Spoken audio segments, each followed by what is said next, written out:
పేదరికం దశాబ్దాలు, శతాబ్దాల తరబడి దేశంలో ఉంటూనే ఉంది. ఆ పేదరికాన్ని అడ్డుపెట్టుకుని ప్రభుత్వాలు, ధనికులు, పెట్టుబడిదారులు అందరూ కూడా ఎదుగుతూ ఉండడం మనం చూస్తూనే ఉన్నాం. అయితే ఈ పేదరికం ఎప్పటికీ అంతం కాదా అంటే అంతం కాదు. ఎన్నో ఎన్‌జీఓలున్నాయి. ఎన్నో స్వచ్ఛంద సంస్థలు పుట్టుకొచ్చాయి. అయినా పేదరికాన్ని నిర్మూలించడం ఎవరి వల్ల సాధ్యం కాలేదు. కానీ ఇప్పుడు చంద్రబాబు ఏపీలో కొత్తగా పేదరికాన్ని నిర్మూలిస్తాం, అందుకే నేనొక వేదిక కల్పిస్తాను, డబ్బున్న వాళ్లను పెద్దవాళ్లతో కలిసి కూర్చోబెడతాను, ఇద్దరి చేతులు కలిసేలా కృషి చేస్తాను, దాంతో రాష్ట్రంలో పేదరికం అంతమైపోతుంది అంటూ కొత్త స్లోగన్ ఎత్తుకొస్తున్నారు. అయితే ఇక్కడ ఎంతమంది ధనికులు ఈ విధానానికి మద్దతిస్తారు అనేది పెద్ద ప్రశ్న. ప్రభుత్వం వేదిక కల్పించడమే కానీ ఎలాంటి లాభాపేక్ష లేకుండా ధనికులు దిగివచ్చి పేదలను ఉద్ధరిస్తారా అనేది కూడా మరో ప్రశ్న. P4 విధానం అంటే సింపుల్గా చెప్పాలంటే ధనికులు దానం చేస్తే పేదలు పుచ్చుకోవడం అన్నమాట. వీళ్ళు ఎంతమంది స్వచ్ఛందంగా ముందుకొచ్చి పేదరికాన్ని నిర్మూలిస్తారు? అసలు అది సాధ్యమేనా అంటే చంద్రబాబు గ్రాఫిక్స్ ప్రకారం ఆలోచిస్తే ఆయన వరకు అది సాధ్యమేమో కానీ రియాలిటీలోకి గ్రౌండ్ లెవెల్లోకొచ్చేసరికి అది అసాధ్యమే. పేదలు ఇంకా పేదలుగా మారుతారు తప్ప పేదరికం ఏమీ పోదు అనే విషయాన్ని ప్రజలు స్పష్టంగా చెప్తున్నారు.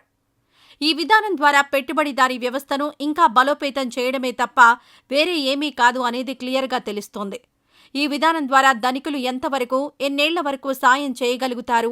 వీళ్లు మాత్రమే సాయం చేస్తే పేదరికం పోతుందా అనే మాటకొస్తే అసలు ప్రభుత్వం ఉద్యోగాలు కల్పించి పేదలను పైకి తీసుకొస్తామని చెప్పి P4తో మార్గం చూపిస్తామనడం ఎంతవరకు కరెక్ట్? అసలు దీని వెనుక రీజన్ ఏంటంటే ఇచ్చిన హామీలు అమలు చేయలేకపోతున్నాం, మా తరపున ఈ పెట్టుబడిదారులు, ధనికులు చేయడానికి ఇంట్రెస్ట్ చూపిస్తున్నారు, కాబట్టి మీరు డీలింగ్స్ పెట్టుకుని వాళ్లు చెప్పినట్టు చెయ్యండి, మీ పేదరికాన్ని మీరే నిర్మూలించుకోండి అంటూ ఒక మీడియేటర్ పనిచేస్తోంది ప్రభుత్వం.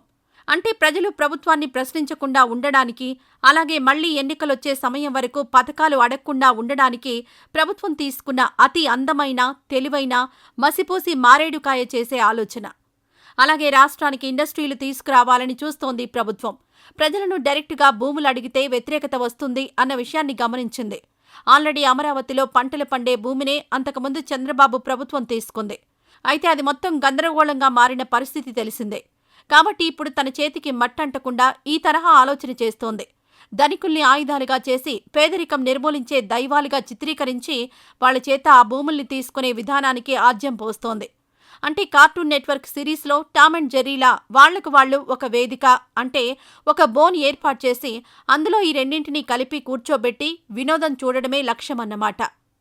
ఇక ఈ వినోదం మొత్తంలో పేదలను పావులుగా వాడుకునే ఒక పొలిటికల్ ప్రాజెక్టుకి తెరలేపి దాన్ని అడ్డుపెట్టుకుని కొన్నేళ్లు పబ్బం గడుపుకోవడమే ప్రధాన ఉద్దేశం. అంటే పేదలను నోరు మూయించే ప్రయత్నం, పథకాల కోసం రోడ్డెక్కకుండా, గొంతెత్తకుండా ఉండేలా చేసే ఒక ఆట. ఏమండి, ఎవరైనా డబ్బున్న వాళ్లు దానధర్మాలు చేసి పేరు తెచ్చుకోవాలని అనుకుంటారు.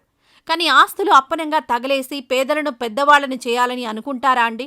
పోనీ ఆ ప్లేస్ చంద్రబాబు నాయుడు గ్రౌండ్ లెవెల్కొచ్చి అదే P4 విధానంలో ఎంతమందిని పెద్దవాళ్లను చేస్తారో, ఎంత పేదరికాన్ని నిర్మూలిస్తారో, ఎన్నేళ్లలో నిర్మూలిస్తారో ముందు ఆయన కదా చెప్పాలి. ముందు ఆయన ఆచరించి చూపిస్తే కదా మిగతా వాళ్లు ఆచరించేది. కానీ ఇక్కడ అలా జరగడం లేదు. బాల్ని తన కోర్టులో వేసుకోకుండా, పడకుండా ఉండేందుకు చేస్తున్న ప్రయత్నమే ఈ వికృత విధానం. 20 లక్షల కుటుంబాలను మొదటి దశలోనే పేదరికం నుండి బయట పడేస్తాను అంటూ చంద్రబాబు చెప్పడం నిజంగా హాస్యాస్పదమే.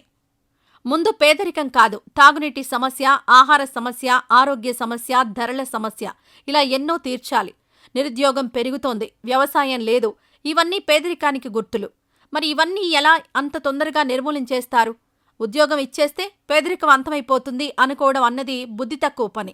అలాగే మరోవైపు ధనికులంటే కష్టపడకుండా వాళ్లు కూడా ఏమీ పైకి రాలేదు. అంటే ఇక్కడ P4 విధానంలో ఇంకో విషయం కూడా ఉంది.